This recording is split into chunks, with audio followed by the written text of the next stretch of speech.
Kanchipuram వకుడా silks నాణ్యత మా ప్రాధాన్యత. మదీనాగూడ, మియాపూర్, హైదరాబాద్ లో త్వరలో శుభారంభం.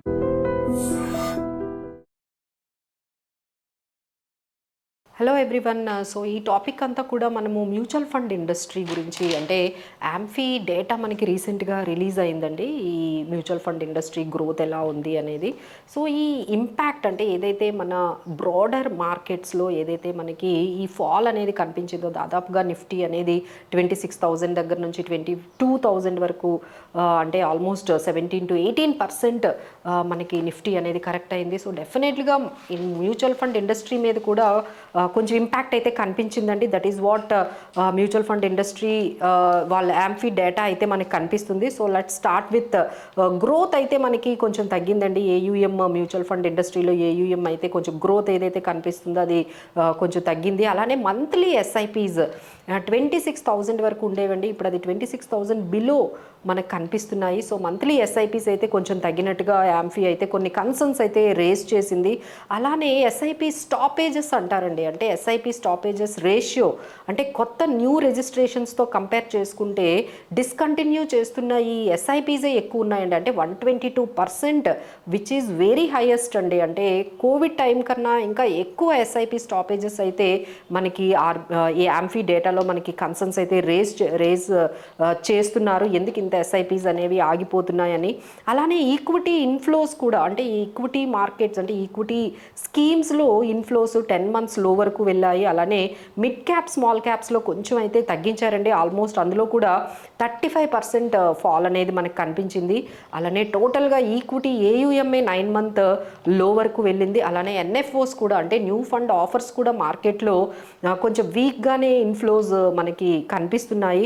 సెక్టోరియల్ ఫండ్స్లో అయితే దాదాపుగా 40% వరకు స్లో గ్రోత్ అనేది మనకు కనిపించింది. అంటే కొంచెం డౌన్ సెక్టోరియల్ ఫండ్స్లో కొంచెం అంటే రిస్క్ అనేది బాగా ఈ మధ్య మనం చూసాం కదండి. డిఫెన్స్ ఫండ్స్ కానీ, లేకపోతే like we can see some technology funds అంతా కూడా పిఎస్యు ఫండ్స్లో బాగా మనకి డ్రాబ్యాక్ అనేది ఇన్ఫ్రా ఫండ్స్లో కనిపించింది. సో దాని వల్ల మనకి సెక్టోరియల్ ఫండ్స్లో కూడా ఆల్మోస్ట్ 40% డౌన్ ఫాల్ అనేది కనిపించింది. సో ఫైనల్గా ఎక్కువ ఇన్ఫ్లోస్ ఎందులోకి వెళ్తున్నాయి అంటే స్ట్రాంగ్ ఫ్లోస్ అని మల్టీ క్యాప్స్ అండ్ ఫ్లెక్సీ క్యాప్స్లోకి బాగా ఈ ఇన్ఫ్లోస్ అన్నీ కూడా, అంటే దాదాపుగా అందరూ కూడా కంప్లీట్లీ ఈక్విటీకి వస్తే మిడ్ క్యాప్ స్మాల్ క్యాప్స్ కాకుండా ఈ ఫ్లెక్సీ క్యాప్స్లోని ఎక్కువగా ఇన్వెస్ట్ చేస్తున్నట్టుగా మనకి యాంఫీ డేటా అయితే మనకి చూపిస్తుందండి.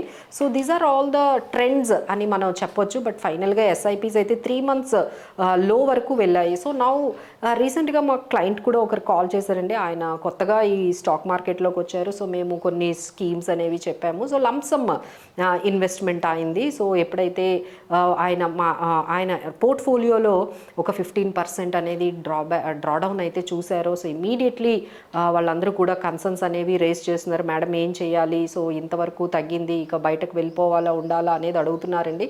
But what we have suggested, ముందుగానే మేము చెప్తూ ఉన్నాం అందరికీ.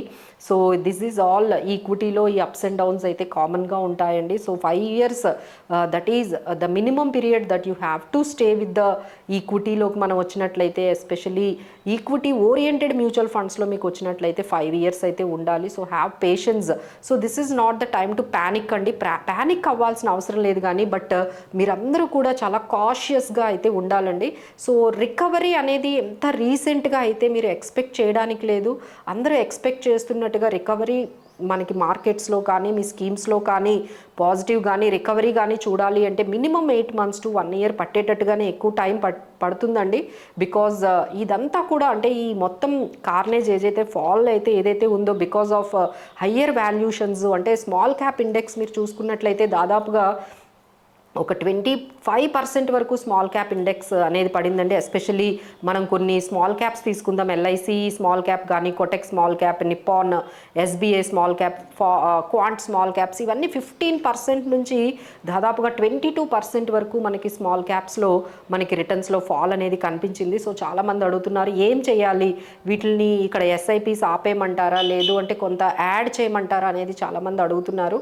సో మీకు వీలైతే కొన్ని యాడ్ అయితే చేసుకోవచ్చండి. బట్ స్మాల్ క్యాప్స్లో అయితే ఎంతవరకు పెట్టాలి అన్నదండి. సో కాషియస్గా అయితే ఉండాలి. మీ మొత్తం పోర్ట్ఫోలియోని ఒకసారి మీరు చెక్ చేసుకోండి. అందులో పోర్ట్ఫోలియోలో మీ స్మాల్ క్యాప్స్ పర్సంటేజ్ ఓవరాల్ పోర్ట్ఫోలియోలో 20-25% వరకు ఉండేటట్టుగా జాగ్రత్తగా ఉండండి. అలానే లార్జ్ క్యాప్స్, ఈ మల్టీ అసెట్ ఫండ్స్, తర్వాత ఒక గోల్డ్ ఈటీఎఫ్స్ ఉన్నట్లుగా మీరు చూసుకున్నట్లయితే ఓవరాల్గా ఒక 50% వరకు మీరు నేను చెప్పిన ఈ large caps, flexi caps, multi cap and multi asset funds, gold funds ఇలాంటివన్నీ చేసుకుంటూ మీ small cap, mid caps only more than 30% మించకుండా మీరు మెయింటైన్ చేసుకునే అవకాశం అయితే అవసరమైతే వచ్చిందండి.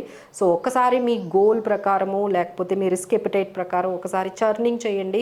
కాషియస్గా ఉండండి. మీకు ఇంకేమైనా డౌట్స్ వస్తే మమ్మల్ని డెఫినెట్గా అప్రోచ్ అవ్వచ్చండి. We will give you the best efforts, అంటే బెస్ట్ అడ్వైజ్ అయితే మీకు ఇస్తాము. సో మీరు ఏమైనా డెసిషన్స్లో అంటే ఈ పర్సనల్ ఫైనాన్సెస్లో కానీ ఈ స్టాక్స్, మ్యూచువల్ ఫండ్స్లో ఎటువంటి చేంజెస్ చేయాలి, ఎలా ఉండాలి, లేదు అంటే ఎస్ఐపి కంటిన్యూ చేయాలా, ఆపేయాలా, లేకపోతే ఇప్పుడు లంసమ్లు పెట్టారు ఆల్రెడీ చాలా వరకు తగ్గింది. సో దీంట్లో ఏం చేయాలన్నా, ఎలాంటి చేంజెస్ చేయాలన్నా ఒక ఎక్స్పర్ట్ అడ్వైజ్ అయితే మీరు డెఫినెట్గా తీసుకోండి.